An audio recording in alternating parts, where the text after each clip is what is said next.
Planter des rangées d'arbres au beau milieu de ses parcelles. Ce maraîcher de la région de Meaux n'a pas perdu la raison.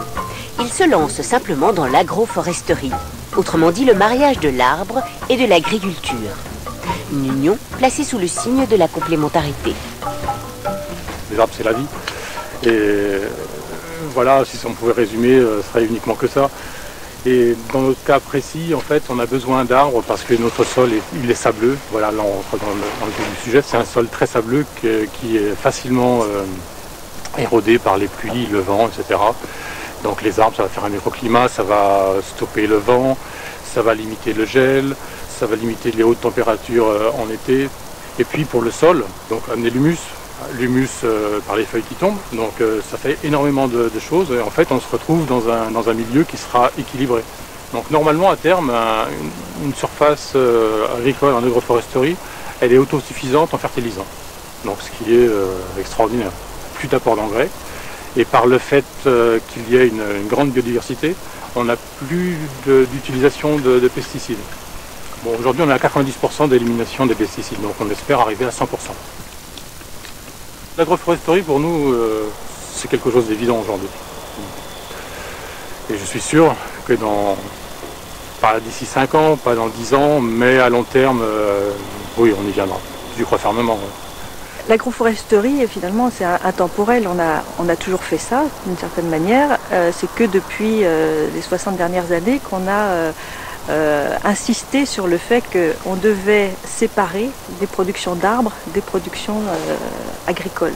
L'agroforesterie permet de s'appuyer en fait sur ce qui se passe en forêt pour créer de la fertilité des sols.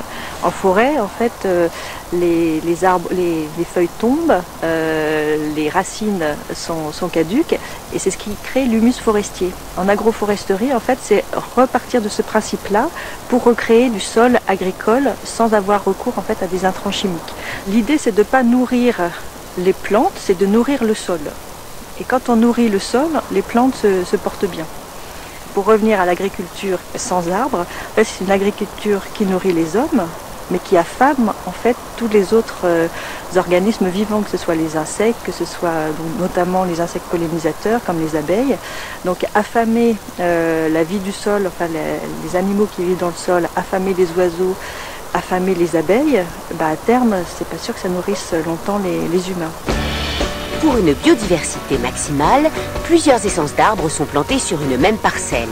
Cette variété de types de bois permet différents types d'usages, bois raméal fragmenté ou bois de coupe. Là sur ce projet, on plante 2 types différents d'arbres.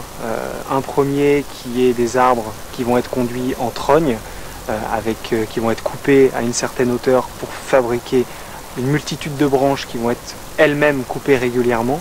Et l'objectif, ces branches vont être broyées et se transformer en bois raméal fragmenté qui va être réintégré dans les cultures maraîchères. Donc les différents types d'essences pour faire du BRF qui ont été plantés ici sont de l'aulne, comme celui-ci, du tilleul, du frêne, du saule, voilà, des essences qui rejettent.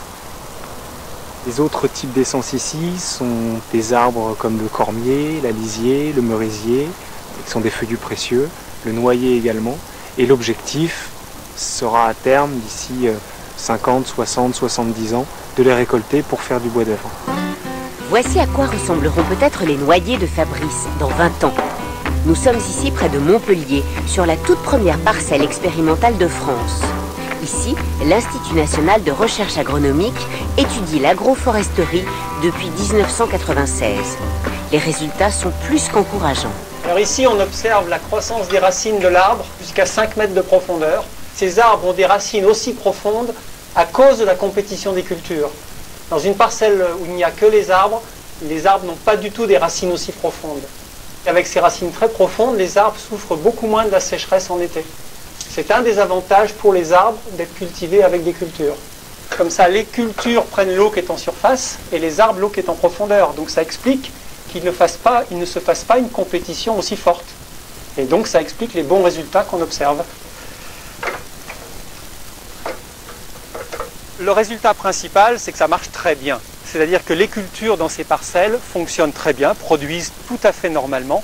Et les agriculteurs, parce que ce sont des parcelles qui sont cultivées par des agriculteurs qui en vivent, les agriculteurs n'ont pas rencontré de problèmes techniques majeurs. Donc ils sont très satisfaits du système, alors qu'au début on nous prédisait que les arbres ne pousseraient pas à cause des cultures et que les cultures ne pousseraient pas à cause de l'ombre des arbres.